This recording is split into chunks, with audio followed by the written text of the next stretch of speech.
कळंबा इथल्या कात्यायनी कॉम्प्लेक्स मंडळाच्या गणेश आगमन सोहळ्याचं उद्घाटन काडसिद्धेश्वर स्वामींच्या हस्ते करण्यात आलं.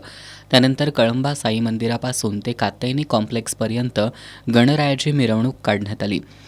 या मिरवणुकीत चंद्रे येथील संत ज्ञानेश्वर दिंडी सोहळ्यामधील 60 वारकरी आणि कात्यायनी कॉम्प्लेक्स महिला भजनी मंडळ सहभागी झाले होते. सर्वजण टाळ मृदुंगाच्या निनादात आणि भक्तिमय वातावरणात न्हाऊन निघाले. यावेळी मानाच्या घोड्यांचा रिंगण सोहळा आयोजित करण्यात आला. डॉल्बीला फाटा देत पारंपरिक पद्धतीनं गणेश आगमन सोहळा घेऊन या मंडळानं उपनगरात नवीन पायंडा पाडलाय. याचं कळंबा उपनगरातून कौतुक होतंय. यावेळी माजी नगरसेवक मधुकर रामाणे, मंडळाचे संस्थापक अध्यक्ष श्रीकांत मनोळे, उत्सव कमिटीचे अध्यक्ष सूर्यकांत गावकर, उपाध्यक्ष आदित्य शेळके यांच्यासह मंडळाचे सर्व कार्यकर्ते आणि नागरिक मोठ्या संख्येनं सहभागी झाले होते.